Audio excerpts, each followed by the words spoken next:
to Fantomu Artbox. My name is Deborah, and this is another vlog. Now, I realized the last vlog that I did was probably when I went to Japan. That was back in November.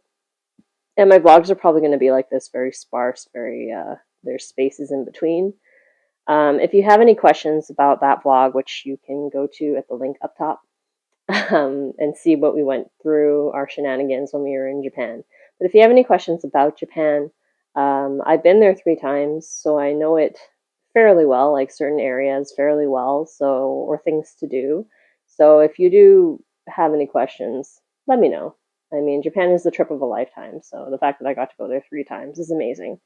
And for this vlog, I just wanted to make an announcement. I made the announcement on Instagram, but I realized that I had never announced it on YouTube, and I haven't touched YouTube in like a while, which is my bad. I'm sorry. But my announcement is that the shop is officially closed. The Etsy shop is no longer. I'm not selling on Etsy anymore. My ideals don't align with what they're doing. They're letting AI into the platform. They already had dropshippers in the platform well before. They have issues with distributors from Temu stealing on the platform. Like, they'll steal your listings and then resell them on Temu. And that happened to me. If you haven't seen that video yet, you can check out that one as well, where I feel very discouraged and I start talking all sorts of nonsense about, different things. But yeah, my stuff was stolen, particularly the Spirited Away Ghibli jar. And it was sold by, I think, maybe 6 or 7 distributors. Thanks to the audience for reporting it, and it got taken down by those distributors. However, I knew that even though you get 1 or 2 taken down, for every 1 or 2, another 5 would pop up, especially since they were taking from Etsy. And my worry was that the original artwork that I had, not the fan art, because you can't fight copyright infringement with fan art, but you can if it's original artwork and you've put in for trademark. So I was afraid they were going to take my original stuff too. So I shut down the Etsy shop for vacation while I decided what to do, whether it was worth it to continue this project. Because essentially this project was, and if you watched the first video, which I'm not going to link, you can go to vlog number 1.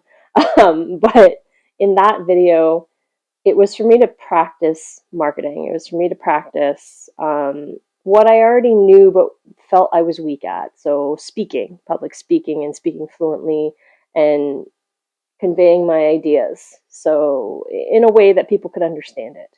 And it was also to understand what I'm asking someone to do if they are a content creator or they're an influencer, what I'm asking them to do when I need them to promote a product, or knowing how to navigate not just the store, but the social media aspect of it, the filming of it, the editing of it, just everything that has to do with marketing. This project basically encompassed all that. So it was successful. Like, I only expected the store to only be open for 3 weeks and then see how it went. And if it went okay, maybe I would leave it open for a year.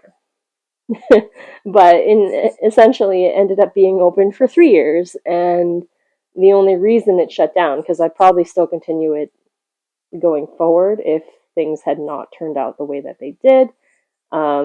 I was already going through stuff personally, so to have someone steal my work on top of it just it didn't feel good. I don't think any artist wants their stuff to be full on taken from them, verbatim. Like, they just took your artwork and then they reproduced it. So didn't feel like dealing with that, the logistics of that. And so I decided to close down the Etsy shop. Now, that doesn't mean that I may or may not open a shop going further into the future in terms of building a website myself, which I can do. I mean, there's WordPress, there's Big Cartel, there's other platforms, Shopify, etc. Or you can build one from scratch using HTML, CSS, and then connect it to Stripe. But that's a whole different beast. It's a whole different thing that you have to plan. So thank you guys for making this project successful for 3 years. Like, I'm very grateful to all of you.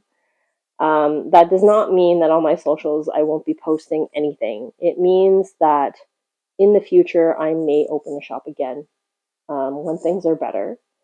And it also means that I'll still be posting content on here. It just might not be as frequent. The same thing with Instagram, and I think Instagram's the only other channel that I have. But it may not be as frequent, and it might be other things in terms of handmade goods. Like these earrings that I'm wearing, I made them. So whether or not I choose to sell them later on is a different matter altogether. But it'll still have to do with art, the channels. All of them will always have to do with art, always have to do with handmade goods, always have to do with how-to guides. So the channels are remaining the same. And then, two, if you do want to buy some of my merchandise, the only place I'm selling at is here in Canada. Um, Canadian made, Canadian proud. So currently, with what's happening, you can go to a corner cafe in Markham. They have good food, and I've said this before. They have great food, but I do have a small little consignment shop there as well. So I have like a corner within the corner, is what I like to call it now. So they are displaying majority of the stickers that I had on the Etsy shop, plus a few new ones, plus a few collabs with my husband, who has his stickers there as well. I also sell scrunchies there, and maybe the earrings. I don't know. Just depends how I feel. So I preferred to go within a little bit and a little bit more brick and mortar than online, at least right now. Um, Kudos to the small businesses that are trying to stay afloat right now.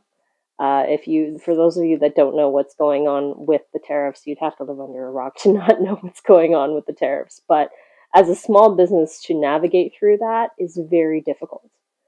A lot of small businesses right now are closing down, or they're putting their shop on hiatus because of these tariffs. Now, I closed down before I knew about this, but I'm kind of glad that I did for now because of, you know, world's a crazy place right now.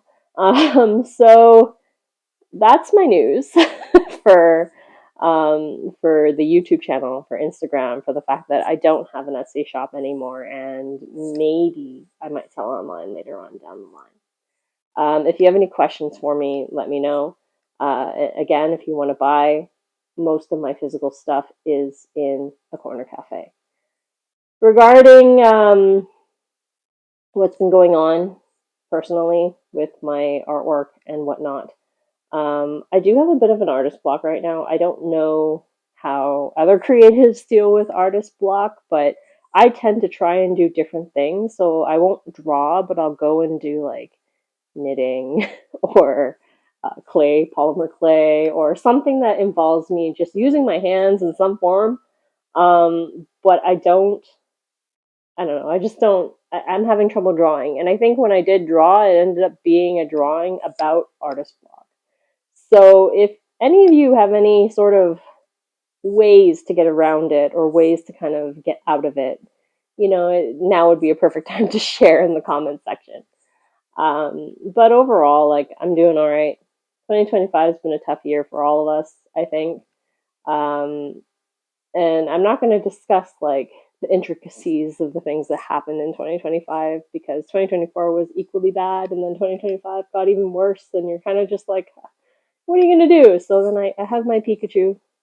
That makes me happy sometimes. So the little things, take things one day at a time. Um, for those who are running a small business or want to run a small business, my only piece of advice is maybe to wait until this stuff settles down. And if you don't want to wait, that's perfectly fine. But practice your craft first and then work on the other stuff after. But if you want to know what I learned from all of this, feel free to DM me, feel free to message me.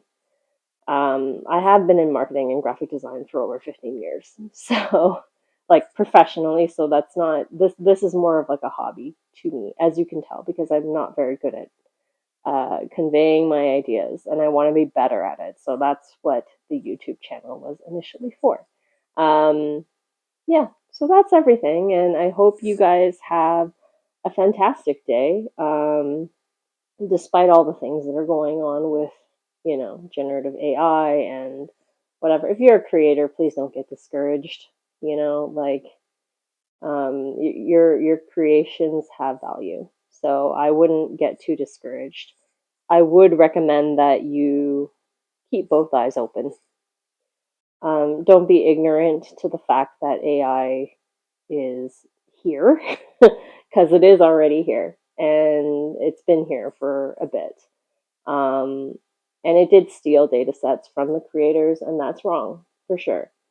If you can find a way to utilize it in such a way that's responsible, like you know where it's pulling from, you know what data source it's coming, and it's copyrighted material that is allowed for use, then it's okay to use that way. But if it's like copyright infringement, please, please, please do not use it, especially if it's just for fun, like what happened with the Ghibli stuff. Like, that is not okay in my book. Like, if you are a person who's prompting Ghibli style, turn me into a Ghibli character, you could have easily asked an artist to do that for you.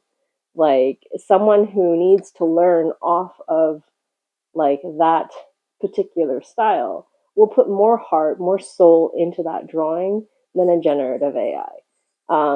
Miyazaki himself does not like AI at all. He's very adamantly against it. But imagine having your entire work stolen. Imagine having your entire work stolen verbatim, and then it's all over social media, and it's being made a mockery of. Because his stuff was always about political events, things that happened to him in his life, things that were tragic, things that were happy, childlike wonder. Like, these were all things he poured into his work for years, right? And the people that draw his fan art are paying homage to that. They're learning their own styles off of what he did. They're learning how to, make their sort of emotions, their sort of, you know, experiences into that kind of art, or similar to that kind of art. But they don't copy the art verbatim and then be like, look at this, I made something Ghibli. Like, that's not what fan art is. That's not what people who are learning to draw Ghibli are doing.